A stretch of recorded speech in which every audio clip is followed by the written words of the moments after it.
Good evening. It's 7 o'clock on Monday the 26th of April, and this is Scotland at 7 on Broadcasting Scotland. I'm Andrew Wilson, and this evening I'm presenting the programme from Edinburgh. I'm delighted that we're joined this evening by one of our regular contributors, the freelance journalist, political activist and researcher, Kat Cary. Kat, good evening. How were things on the sidewalks of Edinburgh Central this afternoon? They were really lively, and I think the whole mood of the city is picking up again. It was really great for a windy day. Well, it's great to see you, and thank you for coming and joining us this evening. First of all, this evening we have the daily coronavirus update. As of 2 p.m. today, a total of 1,903,840 people in Scotland have been tested through NHS Scotland labs and the UK Government regional testing centres since the start of the pandemic. Of these, 1,678,494 have been confirmed negative, and 225,346 have tested positive. There are 142 new cases of COVID-19 confirmed by a test, although not everyone with the virus will display symptoms, and not all of those with symptoms will be tested. There are no new reported deaths of people who have tested positive. The number of patients in Scotland who have died from complications caused by the coronavirus COVID-19 infection now stands at 7,652. This number includes those who have died having received a positive test for the virus in the previous 28 days. Of the people who tested positive, 93 were in hospital last night, 12 of whom were in intensive care. As of 8 a.m. today, 2,773,770 people had received their first dose of the COVID-19 vaccination, and 1,068,704 had received their second dose. The latest UK daily figures show that 127,434 patients who tested positive for COVID-19 have sadly died from their illness. This is an increase of 6 since yesterday. This number refers to deaths in all settings, not just in hospitals. Now, following on from the coronavirus update, lockdown restrictions have gone to level 3 today in all parts of Scotland. Remaining travel restrictions within Scotland have been lifted, and travel within the UK is now permitted for any purpose. Today saw the reopening of hospitality venues such as cafes, pubs and restaurants, as well as tourist accommodation. Non-essential retail outlets and close contact services such as beauty salons can also reopen, in addition to indoor attractions and public buildings such as galleries, museums and libraries. People have been reminded by the First Minister that if everyone continues to follow the rules, then it is hoped that all of Scotland will move to level 2 on Monday 17 May. And in other news related to the pandemic, the Check-in Scotland app has launched. A new digital service to support businesses in collecting contact details for contact tracing purposes, Check-in Scotland, is now available for participating venues. More than 6,400 venues have so far signed up to use this voluntary service for businesses in Scotland, supporting them to effectively collect the contact details of their visitors and customers. The Check-in Scotland service will enable people to quickly and securely provide their contact details by scanning the official Test and Protect Check-in Scotland QR code poster via their smartphone camera or by downloading the Check-in Scotland app. Any contact details collected will be held in a secure encrypted data store unique to each venue for 21 days.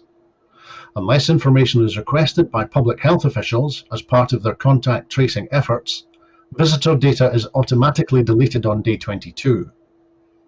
Venue and visitor details will not be used for any other purpose.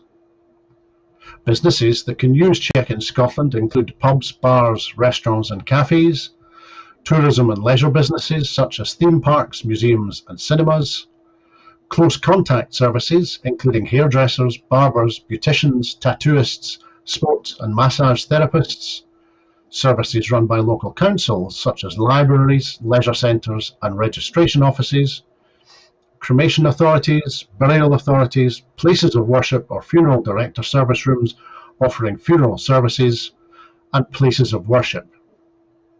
So, Kat, there's a number of aspects of the pandemic news and the COVID updates there. Firstly, as as we as we said at the beginning of the programme, you were out on the sidewalks of Edinburgh Central this afternoon. What was your reaction, and what was your experience of people enjoying the relaxation that we've seen today? Well, I mean, there's restaurants that are open now. There's tables set out on the sidewalk where you can. And I think there's just a lot of smiles on people's faces.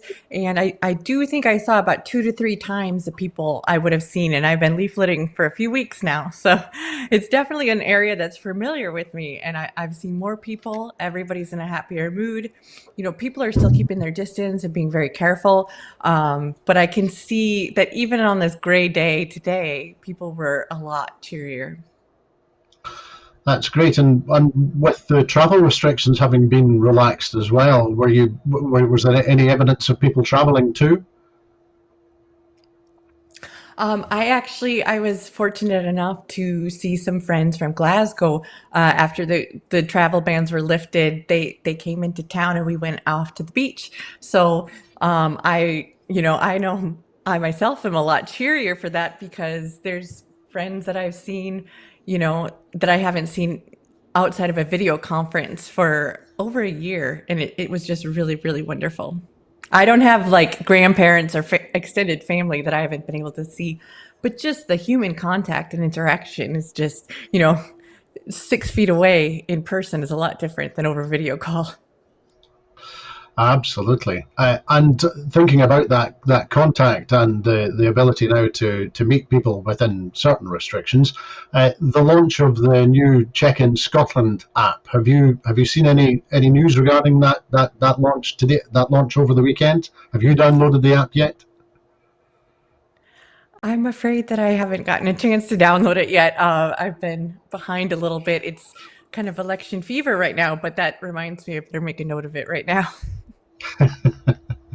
I think Professor Leach launched it over the weekend, so you're still at the front of the curve. And the app isn't. I don't think the app is required necessarily. It's you can scan the QR code with your phone.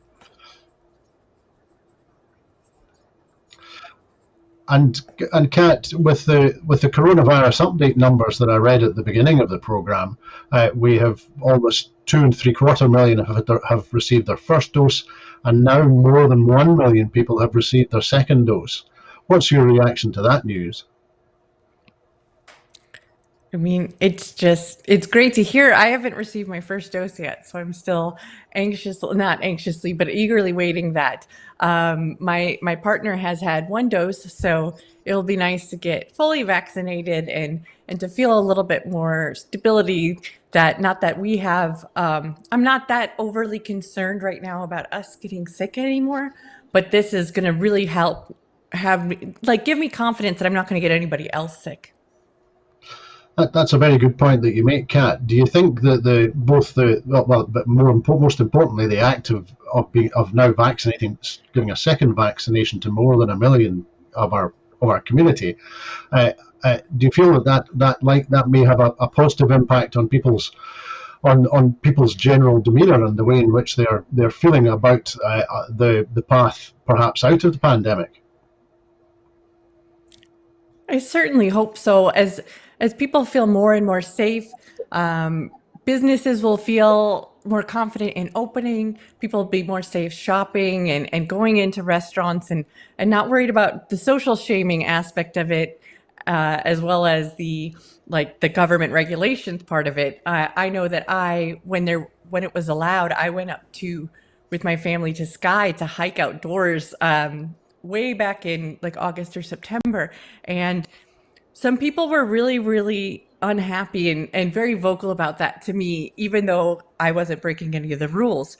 So I can't help but think that this is going to help people open their minds, even the people who are shielding, and go, no, this is time for us to get started again and start, visiting each other and supporting local business and things that we really need to happen to get out of this pandemic. And thinking of the way in which how people are reacting, I mean, undoubtedly there's been a degree of anxiety amongst the population on a number of in connection with a number of aspects of the pandemic. Do you think that those anxieties may start to ease now with the numbers of vaccinations going up and the rate of increase in the number of people who have been infected, that rate of increase starting to slow down? Well, I think that the numbers in Scotland have been better than predicted, better than projected back then, back in the before times and before the second lockdown that really just kind of crushed everyone's spirit. I know it crushed mine a little bit. But as it's brighter out and as the vaccine is working and the reinfections are lower and lower, even than anticipated, I think that it's doing a whole lot for everybody's, confidence in the government, confidence in Scotland and their communities. And yeah, I'm very hopeful about it. I've seen a lot of good news and a lot of, even among pessimistic people like myself, I've seen a lot of optimism. Well, that's great. Thank you. We'll move on now to news from the Scottish election. And firstly, the SNP has pledged a £25 million fund for tourism recovery. While campaigning in East Lothian as COVID restrictions are eased today, Nicola Sturgeon said that Scotland's recovery must be in Scotland's hands, as she highlighted SNP plans for a £25 million tourism recovery fund. The First Minister highlighted the 12 months rate relief available for businesses in those sectors, the most generous package in the UK, and set out plans to provide thousands of vouchers for shop breaks and days out to carers, people with disabilities and families on lower incomes as part of SNP plans to invest in economic recovery. The support for the sector contrasts with the Tories, who are offering only 3 months rates relief in England, where they are in government, and who have threatened a return to austerity as we emerge from the pandemic. Ms Sturgeon also warned that Scotland's long-term recovery is in jeopardy if the key levers of the economy remain in the hands of an austerity-obsessed Westminster government. Now, Kat, we've touched on a couple of aspects of the current circumstances and the potential pathway out of the pandemic or forwards in any event. What strikes you first of all with regard to this pledge of a tourism recovery fund? I think necessary and needed. And I mean, I have seen a lot of things from people that are in communities that are very dependent on tourism, being very worried about if locals can still get around, if they can handle the tourists, if the tourists are going to behave themselves and treat the land and the people there with respect. So I think that sometimes this little kind of thing, instead of just instead of just the actual material, practical things that it will accomplish, I think it actually lifts everyone's mood a little bit and makes everyone a little bit more generous with other people, like what they're saying, or you could take things in a bad way or a good way. And I think this whole pandemic, we've kind of taken each other, maybe not in the best way possible. And I think that this is another thing that's going to help us in being generous with the open land. You know what I mean? Everything opening back up. Of course. And what's your reaction to the observation from the First Minister today when she has been contrasting the support that's being offered to leisure businesses by the Scottish Government at the moment, and she contrasts that with the apparently much less support that's being offered by the Westminster Government? Well, I think that I haven't been paying all that much attention to what the Westminster government has been doing for the businesses in England. But I do know that they've treated their people very differently. They don't respect or care about people's well-being, it seems like, the same way that they do up here. And I think that this is just carrying that on. They keep rewarding contracts to their friends, and, they're just having, making deals and not really doing anything that's for the greater good. And I think this is another way to highlight that we just do things differently here in Scotland. Of course, and also it crosses my mind when we've been talking this evening already. We've been talking about how potentially people's attitudes and moods are maybe improving, or the levels of anxiety are perhaps reducing. So when Nicola Sturgeon warns that the UK economy will remain in the hands of the austerity-obsessed Westminster government, do you think that's likely to provide a dampener or a drag on people's moods and may increase their anxiety if they're expecting to see if they're being told we're going to have another 10 years of austerity? Well, yeah, this is the kind of thing that just filters down. There's maybe it's the only way that trickle down economics actually is a reality, is that it's the mood and the belief and the trust in the system and in the institutions. The amount of disrespect that the Tory government has shown for all the people and all the businesses in England, Wales, and the rest of the UK is filtering down, and I think it does affect the mood of the public. If you're unhappy with your government, I mean, I'm American. I didn't live in Trump's America, but my mood is a lot more generous right now with Biden as president because I'm not constantly anxious and worried that something terrible is going to happen. There's possibly a connection there. You were speaking before about the respect agenda and apparently caring more for people. Do you think the public appearance of political leaders caring about people, does that help? Does that positive attitude filter down to voters, do you think? I think so, but I think it's also very important to note that if it's disingenuous, if it's not substantive and it's just empty words, it's going to backfire, because we all know what we need, and we all know if the government is saying you'll be fine, this will be great, and yet you're not fine or great, that's going to affect you and your trust in the government, as opposed to when you're hearing hard truths the whole time and you're kind of have team spirit, for lack of a better word. You kind of have more understanding. So I do think that we have to be politicians and governments need to be very careful in the promises they make, because they need to deliver on them.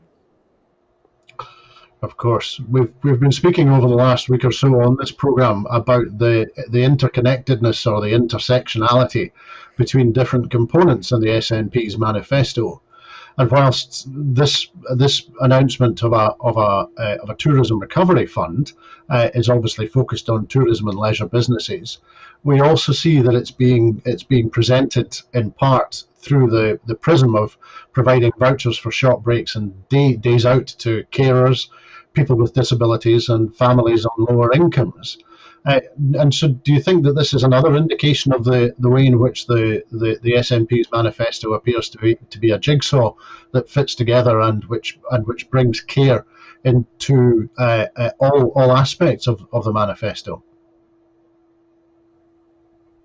I do think that, and I think that they're threading the needle very skillfully, because if we're open, outward looking, inclusive in Scotland, right? And we want the tourism industry to thrive, but we also want our people to be able to take a vacation and to enjoy the beauty of where we live. So I think it is really, what else can you do? I think it's a really great strategy to try and encourage the people that live here and have been having such a difficult time in lockdown, where maybe other places in England haven't suffered as much. The Scottish government or the SNP in their manifesto is pledging to make sure that we get a piece of it, for lack of a better term, that we get to enjoy, what we've suffered long and hard for the last year.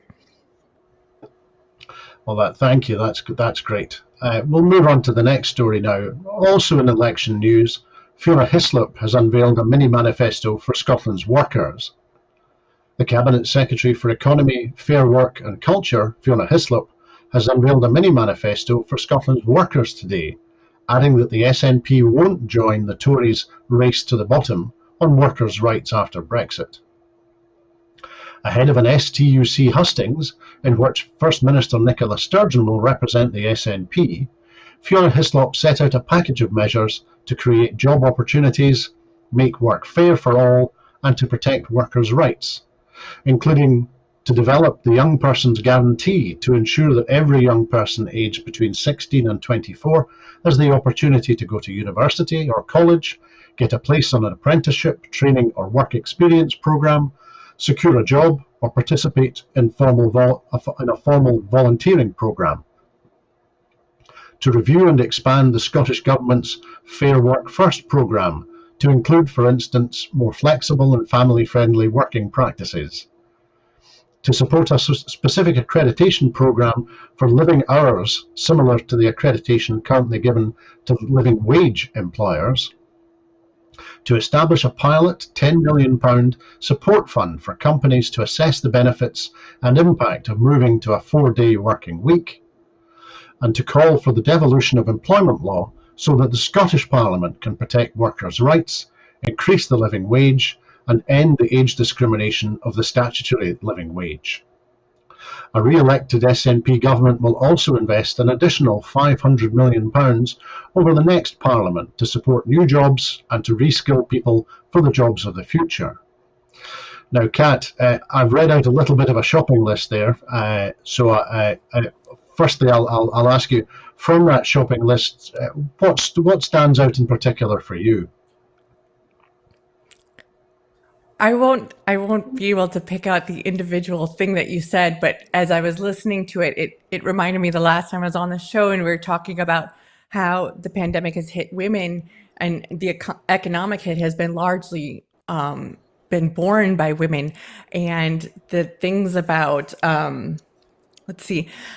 making sure people can get retrained, making sure people have support in their jobs and things like that, I think is really important to highlight that these, although not like draped in the language of feminism, this is really powerful and a strong thing that can be used to make sure that we're a fair and equitable society. I think that's absolutely right, Kat. I'm thinking, for example, that the pilot, and it's only a pilot at the moment, but a pilot to support companies who want to assess the benefits and impact of moving to a 4-day working week, that strikes me as potentially as a family focused, but also a family focused policy which would have a benefit on men and women and on families, but might allow a better balancing. What's your view of the potential of moving to a 4-day working week? So I used to be in the Navy, and some of the best years that I ever had living in Hawaii in the Navy were when our squadron was able to adopt a 4-day work week, because the airplanes flew every single day. It helped us stay in budget. It helped us keep everything running smoothly.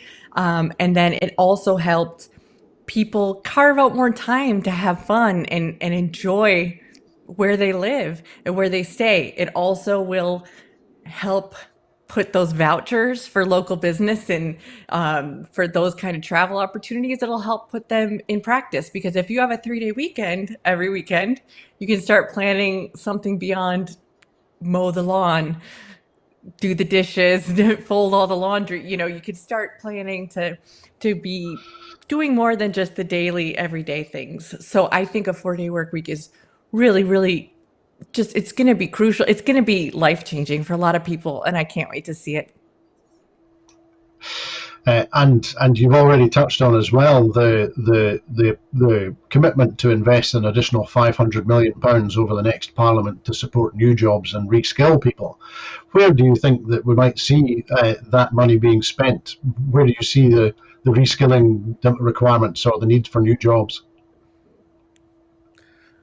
So this is something that I want to highlight again is really important for both employers and for workers that are, people who are looking for work and looking to be retrained, is that these are most likely, a lot of them are going to be in sustainable energy. They might be in, I don't know, some of them might be in more of a construction or more of a labor intensive thing. Some might be more math focused, like an engineering sort of thing. I know that they're doing hydrogen power. They're doing a lot of work with hydrogen power. The University of Edinburgh is starting some new programs for it even. And these are things that aren't typically, they're very male centric jobs usually. So that is one of my concerns, is enough being done to put the focus on how many women need to be retrained to enter the workforce. And I don't really care for traditional gender roles myself. I used to be a flight engineer, so where I love the math and statistics, I just like to go out there and talk to people about how doable it is and how we need to make these jobs friendly for women and men, and we need to just push this as, the sustainable future we all want. Great, thank you. That's really helpful, and it's useful. It's helpful as well that you touched on your own experience of serving, because our next story is a report that suggested that Trident could be forced overseas or halted if Scotland gains independence. Trident could be forced to the US or possibly France if Scotland became independent, because there is no alternative port immediately available elsewhere in the UK, according to a retired admiral who was responsible for Britain's nuclear policy. Unless Scotland were to agree to a leaseback of the Faslane submarine base to the rest of the UK, continuing Trident would probably require the help of an allied country, or the nuclear deterrent would have to be halted completely, the expert said. The conclusions are contained in a European Leadership Network paper written by John Gower, a rear admiral at the time of the 2014 independence referendum, as Scotland prepares for the Holyrood elections, where the anti-nuclear SNP could win an overall majority. Gower wrote that Scottish independence would generate fundamental operational and fiscal issues for the UK's nuclear deterrent, because the Faslane base, the warhead loading site at Coalport, and nearby testing ranges are all based in Scotland or Scottish waters. The lack of options for basing Trident elsewhere is well known in defence and policy circles, but has become relevant as the SNP presses for a second independence referendum as part of its Holyrood election strategy. Far ahead in the polls, Nicola Sturgeon's party has long been against the retention of Trident. So, Kat, first of all, what do you make of this interjection by the former Rear Admiral? Well, look, I wasn't in the British military, I hesitate to make a judgment on the appropriateness of that report. But I will say that maybe one of the common misconceptions is that people that were in the service want to keep Trident or want to be involved in armed conflict. And that's, couldn't be further from the truth in a lot of cases. I really look forward to the day where Trident leaves town and we don't have any nuclear weapons in Faslane, and that people can sleep a little bit easier at night. This is something that, at least in an independent Scotland, the decision of whether to keep them there or leave or get rid of them, hopefully the second, is going to be up to us and up to Scotland. And we don't have any, we have no way of getting rid of them and no way of the people not living with that over their heads in an anti-democratic way until we gain independence. It's a good point that you make, Kat. What do you think it says about a United Kingdom where all of the infrastructure related to the sharp end, if I can put it that way, of the nuclear deterrent is apparently based in Scotland, and that there is no provision whatsoever for the same infrastructure in England or in Wales? Well, I think on one very strange practical way is that Scotland can't override can't override England for the most part, right? So it kind of makes sense if they want to put it somewhere permanent, they're going to put it somewhere where they can't get rid of it, right? So as anti-democratic and as much as I don't like it, it seems like it was a calculated measure that they took. The thing that I can't wrap my head around is, why is it around all those people? Why is it in the most populous city, right outside the most populous city in Scotland? That to me is not okay. And these are things where you build a base and then you build a city around the base and with the people that need to be there. So I think that this is another way that we can see that Scotland doesn't matter as much. It's not worth as much. Lives don't matter as much here to the Tories in Westminster. We have, of course, a long history in Scotland of receiving from Westminster both civilian nuclear research at Dounreay at a time when nuclear research was at a much earlier stage, and also the nuclear fleet at Faslane and the infrastructure at Coalport and elsewhere. So do you think that's an indication of a consistent approach from Westminster towards Scotland and the people who live in Scotland? I think so. In the United States, where they do nuclear testing out in the Southwest, where the government owns most of the land, which that I don't know if that's the case of where the nuclear weapons were tested here, if it was in government-owned property or not. But there's a real effort to keep these things out of the way of people, to be in the most desolate regions possible. So even though Scotland doesn't have a high population, Faslane is again near Glasgow, so it doesn't make sense to me why it's there. Thanks, Kat. We'll move on now to another aspect of Westminster's attitude, because in Westminster this afternoon, Boris Johnson has denied saying, let the bodies pile high. Boris Johnson denied a newspaper report today that he had said that he would rather bodies piled high in their thousands than order a third COVID lockdown. The Prime Minister is facing a stream of allegations in newspapers about everything from his muddled initial handling of the COVID-19 crisis to questions over who financed the redecoration of his official apartment in Downing Street. In Westminster today, the SNP's Alison Thewliss condemned Boris Johnson's Tory government as corrupt to its very core, demanding a full independent public inquiry as the only way to get to the bottom of the Tory sleaze running through the government. Her remarks follow Michael Gove's appearance in the House of Commons after an SNP urgent question on the ministerial code, amid the serious allegations of special access, impropriety, and possible illegality being levelled at the Tory government. There is a growing suspicion that the Prime Minister broke the rules by failing to properly declare payments for his Downing Street flat refurbishment, with Tory ministers refusing to deny that a Tory donor initially paid for it, only for Johnson to then subsequently pay it back. Such a donation should have been declared, but no such declaration has been made.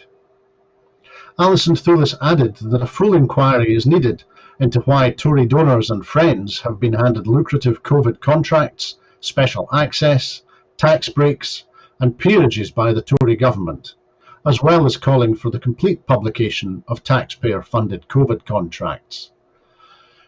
So, Kat, it feels to me that the news media in the United Kingdom has started to get its teeth into a succession of allegations with regard to the conduct of the Prime Minister and his government. What's your reaction to the latest developments today? To be honest, it kind of reminds me of living in when Trump was president. It seems like, Boris Johnson has always said things that weren't okay. This is nothing new. He's always tried to cheat the government, cheat the people, or, tried to get as much as he possibly can get away with, and maybe a little bit more. So now it just seems like there's more and more things piling high. And I wonder what else is going on, that these stories are taking up all the oxygen. Like, what else are they neglecting to do right now? Or what other contracts are they giving to their pals while we're all busy being outraged over this? We know who he is. We know that this is just typical. We know that this is what has been happening, will continue to happen. We need to keep thinking about what we can do. We have to think about things that are within our control, because all of this pointing at him in outrage is kind of feeding into the Tories' never-ending cycle of rule down in London. And I, for one, don't want to be under it anymore. Do you think that the suggestion that came, I think, from the Prime Minister earlier today, that people don't care about the succession of allegations of sleaze. Do you think that's the case amongst Tory voters?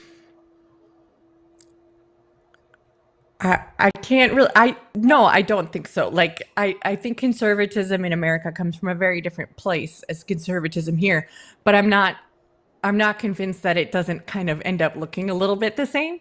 Like, I think that they don't want someone else and they think that the Tories are their only choice.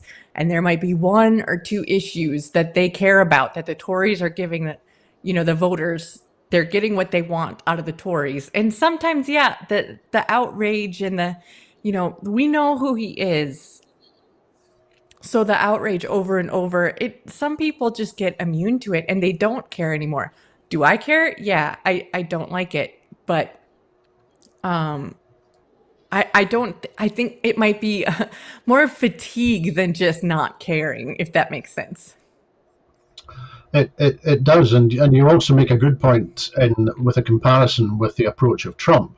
I think there's an argument that Trump's behaviour, which, as you say, was exactly what you would have expected, began to drain the energy and the oxygen out of the Democrats because they were in a permanent state of outrage at his entirely predictable conduct.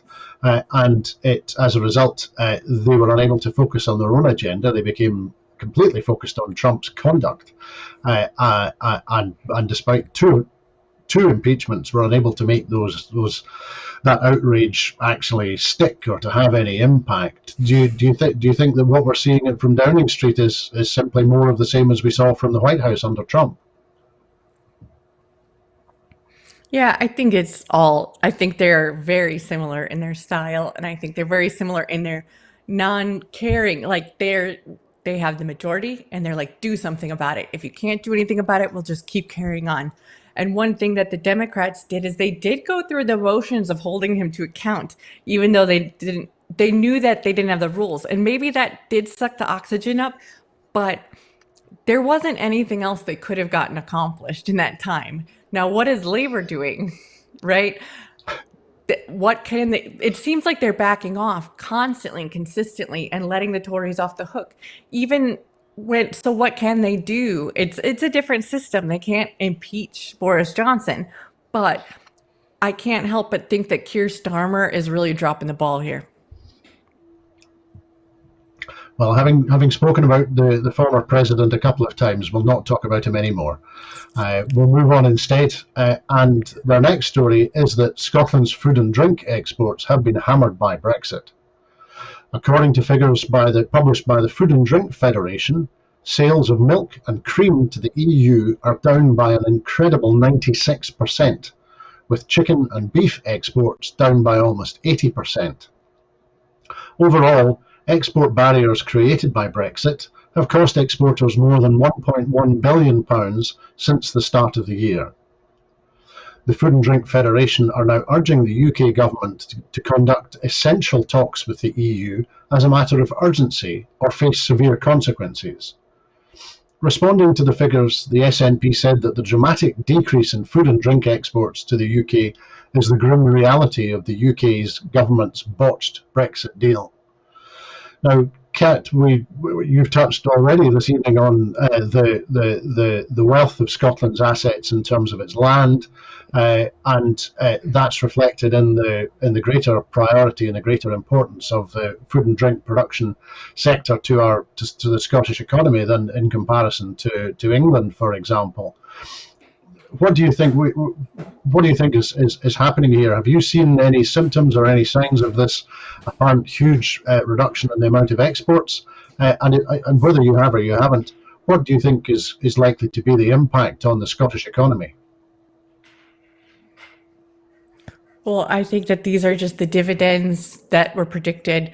Brexit was going to always have an effect on our economy, and we're reaping it now. So it makes me laugh a little bit about how Andrew Marr approached his interview with Nicola Sturgeon. Was it yesterday, that he said, well, don't you care about this border more than anything else? And she said, no, I care about the whole world, like being able to trade. And I think that we can't let off of this. We can't forget about these stories. And we do have to keep highlighting the fact that if we were in the EU, we'd be a lot better off. And if you want to think about what partners we want to have, which union you want to be in, I'd rather be in the European Union than the United Kingdom any day of the week. And given that you've been out and about campaigning for the last few days, are the effects of Brexit or an appetite for returning to either the EU or participation in other European multinational organisations? Are you hearing any of that on the doorsteps? I'm not, Edinburgh Central is a funny place where people really, really do know that it's either the Tories or it's the SNP, so when people are of a unionist persuasion, they still are maybe a little bit more likely to vote for the SNP because they don't want the Tories to take the seat again. So I think that maybe it would be a little bit more like, I don't think that I'm picking things up on the doorstep quite that in detail yet. Of course, and it's fair to say that campaigning in that way has only recently restarted. It's been a very unusual campaign this year.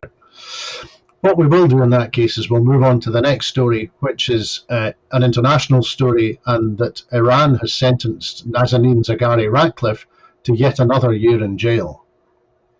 An Iranian court sentenced British Iranian aid worker Nazanin Zaghari Ratcliffe to another year in jail just weeks after she finished a prior 5-year sentence, a decision the Foreign Secretary Dominic Raab has called inhumane. When Ms. Zaghari Ratcliffe was freed from house arrest last month at the end of a sentence for seeking to overthrow Iran's government, her family had hoped she could go home to London. But she was immediately ordered back into court to face new charges of propaganda against Iran's ruling system. Ms. Zaghari Ratcliffe's family say that she is being used as a bargaining chip by Tehran in negotiations, including hundreds of millions of dollars owed for an arms order which Britain took payment for in the 1970s but never delivered. Iran says its judiciary acts independently, and that Ms. Zaghari Ratcliffe's case is not linked to any other issues. So, Kat, Nazanin Zaghari Ratcliffe has been incarcerated or certainly held in Tehran now for several years, and it's apparent that any efforts by the Westminster government to seek to negotiate or to repatriate her have been completely unsuccessful. First of all, what do you think that her continued incarceration in Iran says about the approach that the Westminster government has to citizens who find themselves incarcerated in circumstances such as hers? Well, let's not forget she's been incarcerated there since I've lived in Scotland, almost 5 years now, I think, or I think it's been that long. And let's not forget who the foreign secretary was that made it so much worse and did not prioritize at the beginning. It was Boris Johnson. He really did gum up the works and make everything that much more difficult. I can't remember exactly what he said or did, but it was really egregious. So, I don't know how much stock I'm putting in the efforts made by Westminster. I don't think that it's a priority for them. I think that they're perfectly willing to sacrifice one person for money. And I don't think, or money or power or whatever they stand for, I don't think that anybody should feel any bit of hope about this. And I think that they'd hang any of us out to dry. You make a very good point, Kat, that at the time of her first trial, the UK Foreign Secretary at that time was Boris Johnson, and my recollection is that he made matters, as you say, hugely worse by stating wrongly that she was working as a journalist when she was in Tehran, and in due course was involved in the training of journalists, when in fact she was visiting family.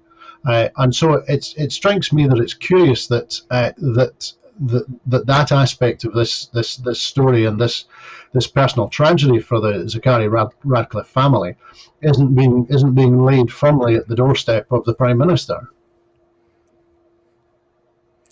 Yeah, I don't know. Maybe that's why he's in the news for his apartment. I don't know. It wouldn't be a surprise. It wouldn't be a surprise at all. But what we will do is that we'll move on to our next story now.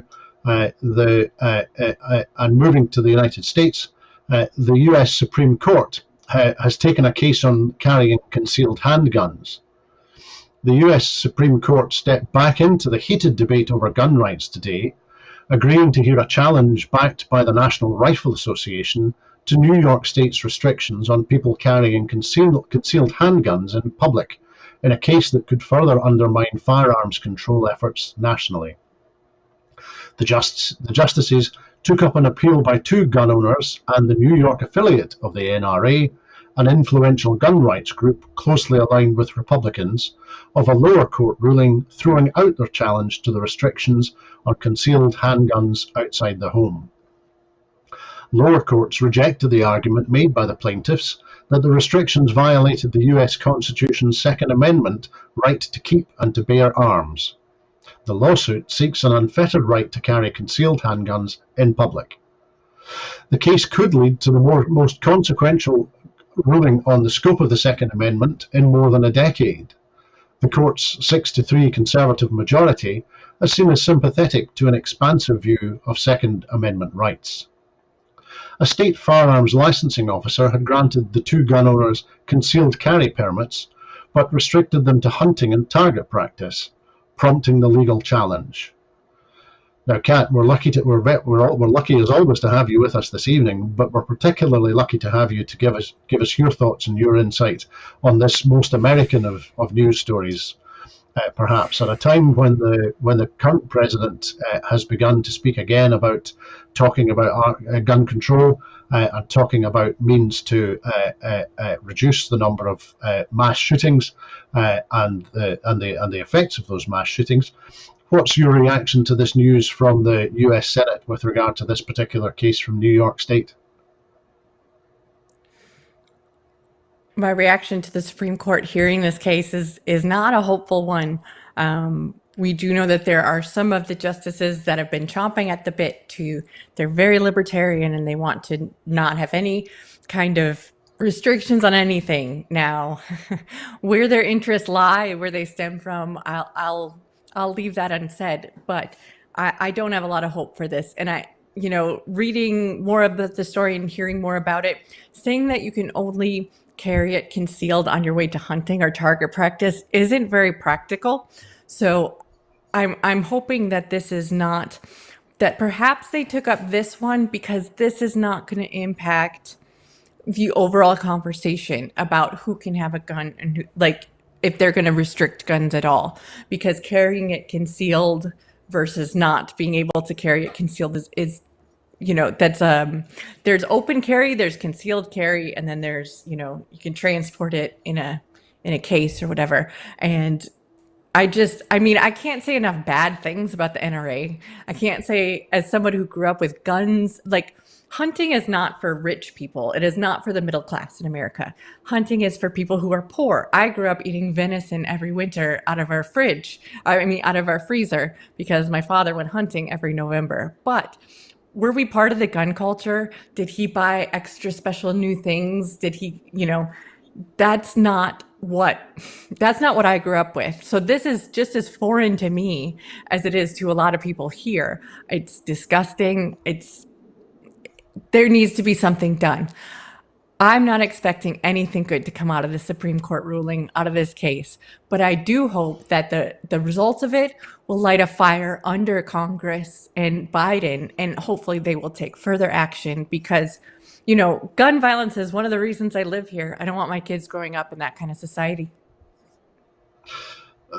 You preempt the next question I was going to ask you, which was just for a brief reflection from you, having lived in Scotland now for 5 years, but from the perspective of your own upbringing and your own background. to what extent is the lack of public ownership of firearms, let alone assault weapons? What was your immediate reaction when you moved to Scotland about that? You said that it was one of your deciding factors in terms of bringing up family. What was your reaction once you arrived in Scotland and found that there are not weapons on either concealed or open carry, and people are not allowed to own handguns, let alone assault weapons? Well, I didn't find out about it after I moved here. I found out about it before I did, because one of the reasons, my partner and I both grew up when, Columbine happened when we were in school. So the first big school shooting happened in America in recent memory when we were in school. We were probably about the same age as the people. And my partner actually grew up in Wyoming, so it was very close to where it happened. So I was pregnant with our daughter when we kind of made this decision and found out we had funding and kind of put everything together and put this plan together. And one of the requirements to the place where we were going to move is that there was not gun ownership, not open gun ownership, and that there wasn't problems with gun violence. So I didn't learn about it. I learned about it before I moved here, and that's one of the reasons that I did. The fact that there was one school shooting and then that it was taken care of after that gave me a lot of hope in this society. Well, that's a useful reflection, and we're grateful to you for your thoughts on that topic, in particular with your own experience and your own, as I say, which is very relevant to that story. Our final story this evening is the Oscars, in particular the big wins for Nomadland. Nomadland, which is the story of van dwellers in America, won the Best Picture Oscar and 2 other Academy Awards on a triumphant night for women that also saw a return to Hollywood glamour after a long pandemic shutdown. In a surprise win, Anthony Hopkins won the Best Actor trophy for his role as a man battling dementia in The Father.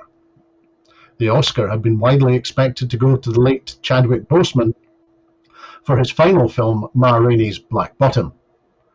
China native Chloe Zhao was named Best Director for Nomadland, making her the first Asian woman and only the second woman ever to take home the trophy. Catherine Bigelow was the first in 2010. Zhao thanked the nomadic community for teaching us the power of resilience and hope and reminding us what true kindness looks like. Frances McDormand, one of the few professionals in the film, in which several people played versions of themselves, won her 3rd Oscar. Social distancing forced a rethink of the ceremony, moving it to Union Station in downtown Los Angeles. After strict COVID-19 testing and quarantine protocols, nominees and their guests walked the red carpet, mostly maskless. They sat in a cabaret-style room inside the Mission Revival-style rail station or chatted in an outdoor courtyard. The prospect of all 4 acting honours going to people of colour for the first time was not realised. But 15 women won a record 17 Oscars, the Film Academy said, including for sound, for The Sound of Metal, production design, for Mank, for original screenplay, for Promising Young Woman, and the documentary feature, My Octopus Teacher. So, Kat, I'll return a little bit to the Hollywood-style glamour that the Oscars represents, but a much more important story and a much more relevant story after the events of the past few years, both with people of colour and with women taking so many and such significant Oscars last night. What's your reaction?